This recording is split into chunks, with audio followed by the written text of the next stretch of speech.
You ever wonder why SMB multiples are usually around 1x to 3x EBITDA, and large companies like Apple, 25, 30x, Tesla, 25, 30x, NVIDIA, 50 to 60x, they had a killer quarter, Nike, 25 to 30x, and even Public Storage has a 20 to 25x EBITDA.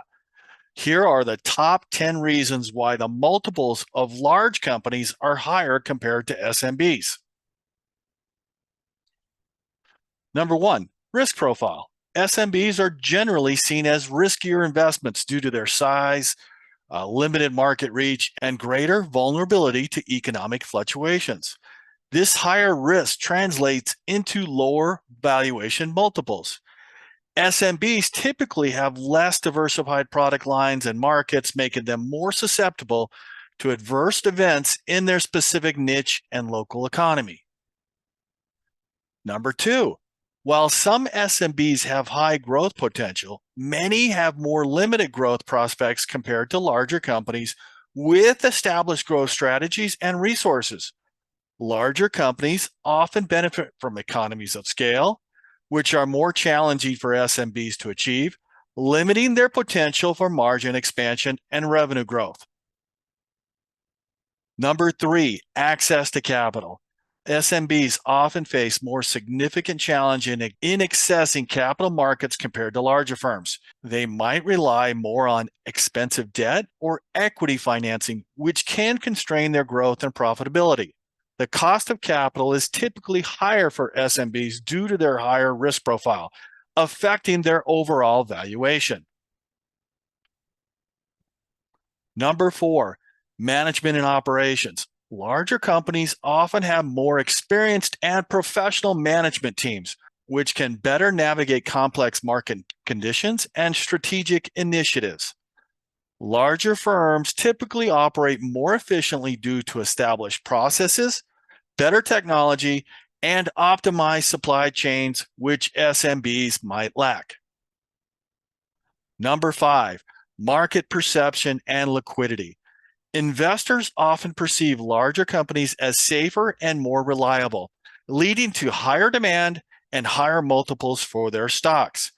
Shares of larger companies are usually more liquid, making them more attractive to investors. In contrast, SMBs often have less liquid markets, which can lead to lower valuations. Number six, economies of scale and competitive advantage.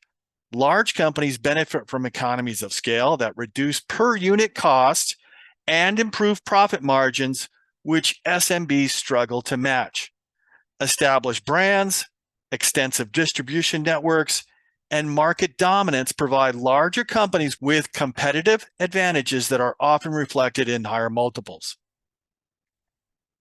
Number seven, market position and stability. Large companies often hold dominant market positions with strong brand recognition and customer loyalty, contributing to their stability and higher valuations.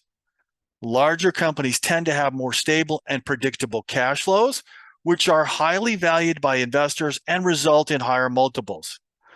And large companies often have diversified operations across various geographies and product lines. Number eight, regulatory advantages. Large companies benefit from favorable regulatory environments that often protect established players. SMBs have less influence in regulatory environments and more susceptible to regulatory changes.